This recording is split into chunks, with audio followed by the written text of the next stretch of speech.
Hi everyone, it's Mina again, and today I'm gonna show you my version of baked sushi.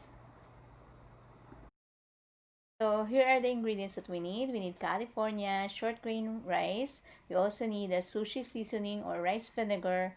We need fish cake or crab sticks, sriracha mayo, Japanese mayo, and nori komi FURIKAKE. We also need avocado and cucumber. So, yung ating cucumber, chop na natin siya into cubes. And then, pati rin yung ating fish cake or crab sticks. Then, we also need toasted sesame. And then, nori sheets, any kind of seaweeds or nori. And then, we also need sour cream or cream cheese. Okay, so gagamit din ako ng egg for Japanese omelette. And then, gagamit din ako ng Korean pancake mix for tempura crunchies. So, kailangan natin ng, kasi itong pancake mix nila is already seasoned. So, kailangan lang ng cold water and yung pancake mix. So, in a bowl, i-mix lang natin yung pancake mix and cold water. And then, hanggang maging butter na siya. Kailangan loose siya. Hindi masyadong malapot. Dapat medyo malabnaw siya. So, kaya itong ginagamit kong pancake mix kasi timplado na siya. Nandun na yung pepper and everything. So, may lasa na. So, in a pan, magpakulo kayo ng oil. And then, kailangan 340 degrees Fahrenheit siya pataas para ma-fry natin yung ating crunchies. So, habang na-reach nyo na yung ano na yun, temperature na yun, dahan-dahan nyo lang ibuhos yung ating butter. Ayan. Kailangan hindi nakadikit dun sa ano, pero mag-ingat din kayo, baka kayo matalsikan. And then, after nya, pagka golden brown na siya, pwede na natin siyang hanguin. Lagay natin sa paper towel para matanggal yung excess oil. Ayan na yung ating tempura crunchies. So this time I'm gonna make a simple omelette. So this is not really a Japanese omelette na nalagyan pa ng marine, ng sugar, or any other ingredients. So simple lang siya, just egg and then a little salt, and then mix lang natin siya hanggang maging foamy. Yan. And then, after nyan, ipa-fry na natin siya. So, meron akong pan, rectangular shape. Hindi nyo naman kailangan gumamit ng ganitong klaseng pan. So, i-heat up nyo lang siya, yung any kind of pan you have. So, heat lang natin siya into medium-high. And then, i-fry na natin yung ating omelette. So, pwede nyo, kasi maglalagay ako ng omelette sa sushi.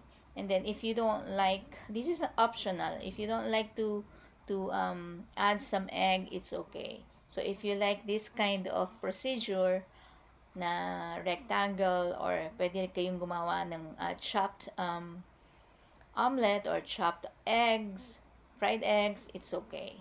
So, kung ano yung gusto nyo. Okay, so after nyan, iset aside natin siya for later use.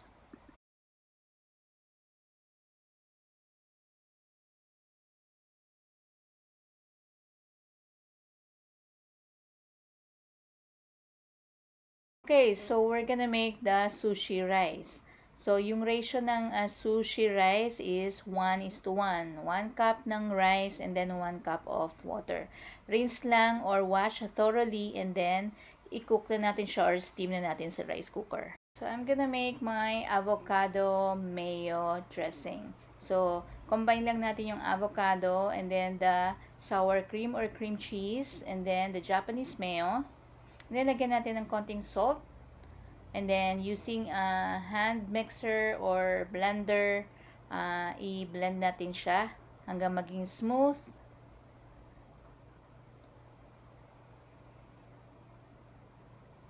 And then, lagay natin yung other half ng cream cheese. And then, i-blend natin ulit siya hanggang maging smooth na siya. Then, i-set aside natin. I-mix na natin siya sa ating other ingredients. So, in a separate bowl, ilagay na natin yung ating crab cake. So, chop na yan.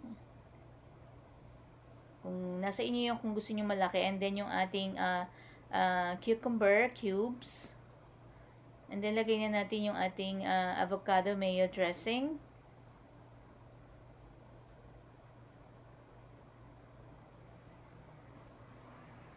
Yan. So, kung gusto niyo ng maraming, yung very creamy siya, pwede nyo pangdagdagan. And then, ilalagay na natin yung konting sriracha. Like a tablespoon of sriracha. Para medyo konting heat. Okay, so, after nyan, gagawa naman tayo ng sushi rice. So, imimix na natin yung sushi rice with the rice vinegar or rice seasoning. So, habang ginagawa natin yan, kailangan yung inyong rice is mainit pa. So, huwag yung gagawin ito ng malamig na yung rice nyo kasi mahihirapan kayong haluin yung rice with rice vinegar. So, habang mainit pa yung rice, i-mix na siya para hindi kayo mahirapan maghalo ng rice nyo. So, just mix thoroughly para maging even na yung lasa ng rice. Then, after nyan, pag na-mix nyo na yan, tikman nyo rin kung kailangan pa ba ng additional seasoning or the rice seasoning or the rice vinegar.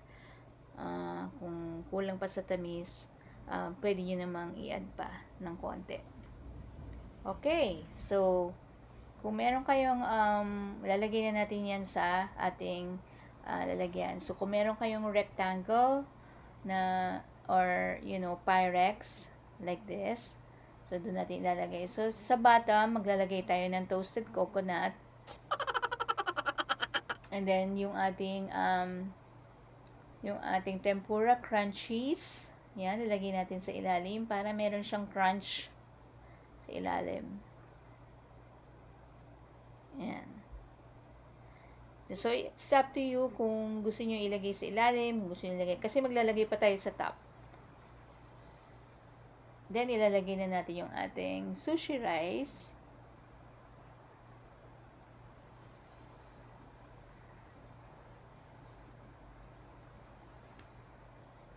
And then, ipa-press down lang natin siya. Ipa-flatten natin siya ng spatula. Press lang natin siya.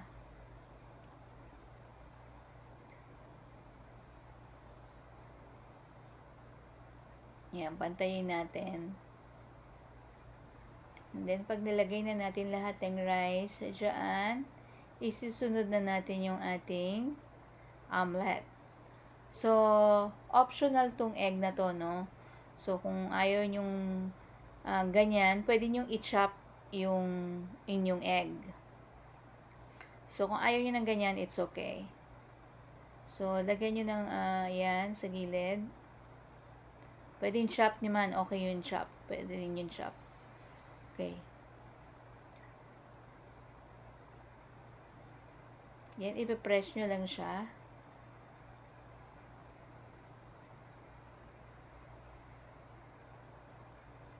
At saka natin ilalagay yung ating mixture ng ating mga mayo,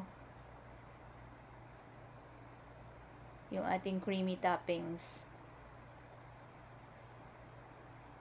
Creamy mayo, avocado dressing.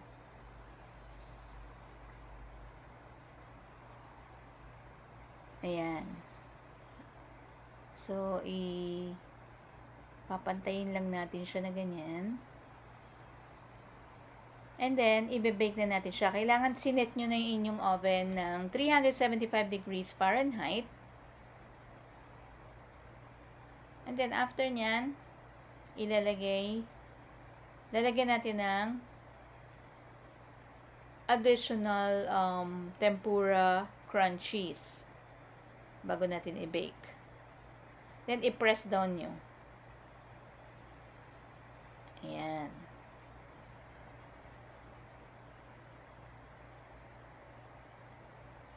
So, it's up to you rin kung gusto nyo pa ng mas marami or konti lang. Okay, so after nyan, pag naset na yung inyong oven into 375 degrees Fahrenheit, i-bake na natin siya ng 20 minutes sa oven. So, while waiting, prepare na natin yung ating nori seaweeds. So, ayan. Kung malaki yung nabili nyo, pwede nyo i-cut into 4. So, depende yun sa, kung gusto nyo pa rin balutin siya ng nori, so, siguro mga half lang ang ano nyo. Pero ito, I cut into 4 pieces. After 20 minutes, ayan, okay na ang ating baked sushi. So, maglalagay na tayo ng topping. So, lalagay tayo ng nori KOMI, FURIKAKE. So, maglalagay tayo ng enough. So, kung gusto nyong maglagay nitong FURIKAKE pagkalagay nyo ng sushi rice, pwede sa bottom. So, lagay lang natin siya as much as you want. Gusto nyo marami, okay lang. Yan. After nyan, ilalagay na natin yung ating avocado mayo dressing. Ayan. So, ilalagay na natin siya on top.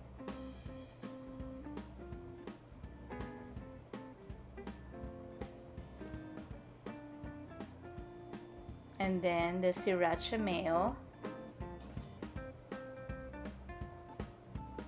So, mas madali yung nabibili sa market na mix na siya.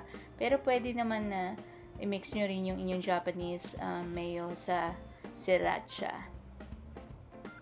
Okay, so lagyan nyo pa rin ng more tempura crunchies para mas masarap. And then, top with chopped green onions. Ayan, okay na. So, ready to eat na. Ayan, so tikman na natin to. So, pwede rin naman kayo mag-add ng ibang ingredients like salmon, tuna. So, kung ayaw naman ng raw fish, pwede kayong malagay ng yung nasa can. Kasi may mga tao talagang ayaw ng hindi kumakain ng raw. Ayan. So, tikman na natin to. Ayan. With the avocado mayo. Ayan, it's so good. Yung mixture ng avocado, and then yung Japanese mayo and sriracha. Oh my God, it's so good. Ayan. So, kung gusto nyo pang lagyan ng maraming tempura crunchies, mas maganda. Mas masarap. Kasi may crunch talaga siya. Kaya nga nilagyan ko ng crunchy sa ilalim para mas masarap. Yan, look at that.